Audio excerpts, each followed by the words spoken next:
Hola, mi nombre es Samuel Semerori, aunque muchos me conocen como Sam de Bananamen. Nací en una familia pobre en Rusia y cuando era adolescente decidí viajar a los Estados Unidos buscando una mejor vida. Llegué sin dinero y sin amigos. Al principio hice cualquier tipo de trabajo, pero pronto conseguí empleos descargando frutas en los puertos del río Mississippi. Era un trabajo duro, pero ya aprendí algo que cambiaría mi vida, el negocio del banano. Un día noté que muchas bananas se echaban a perder porque maduraban muy rápido y las empresas las botaban. Entonces pensé que podía comprarlas más baratas y venderlas enseguida a un precio más bajo. Y funcionó.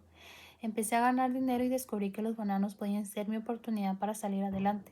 Con el tiempo logré ahorrar lo suficiente para crear mi propia empresa, la Cuyamel Fruit Company.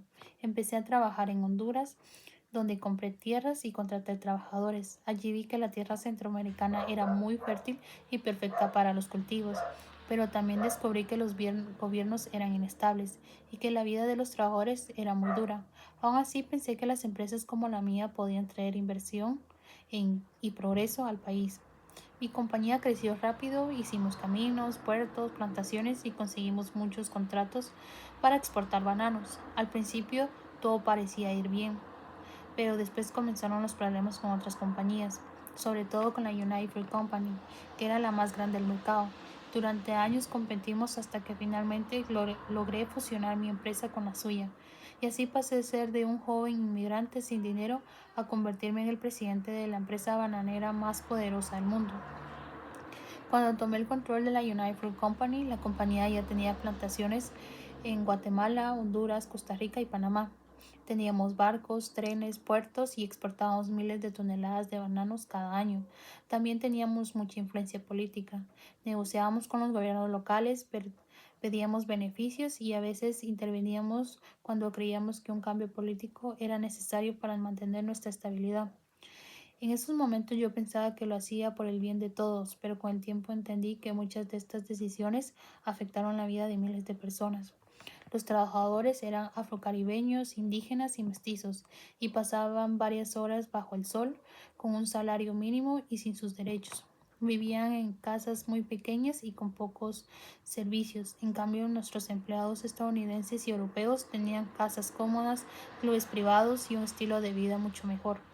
Esta diferencia creó un sistema de desigualdad donde unos pocos tenían poder y muchos otros la sufrían. Sin embargo, dentro de estas comunidades bananeras también surgió algo interesante. La convivencia entre culturas hizo que naciera una mezcla nueva, algo que llamaron la cultura bananera. En las plantaciones la gente compartía comida, costumbres, idiomas y música. Los trabajadores locales aprendieron algunas palabras en inglés y los norteamericanos empezaron a probar los sabores y las tradiciones del lugar. Fue una mezcla de cultura que cambió la forma de vida de muchas personas. A lo largo de mi vida escuché que me llamaban de muchas maneras. Algunos me dicen innovador porque ayudé que el banano se convirtiera en un producto conocido en todo el mundo. Dicen que impulsé el comercio, que construí caminos, escuelas y empleos. Pero otros me llaman explotador porque representé el poder extranjero y la ambición del dinero sobre la justicia social. Tal vez tengan razón en ambos. Mi vida muestra que el éxito tiene un precio, que el poder, cuando no tiene límites, puede dejar heridas que duran años, pero también creo que algo bueno quedó: el impulso para que los pueblos centroamericanos buscaran su independencia económica, su dignidad y su propio camino. Así fue mi historia, la historia de un hombre que empezó desde abajo, que construyó su imperio con esfuerzo, pero que también aprendió que el verdadero progreso no solo se mide en el dinero, sino en la vida y el bienestar de las personas. Yo soy Samuel Semorri, el hombre del banano. Esta es mi voz, contándote lo que fui y lo que aprendí.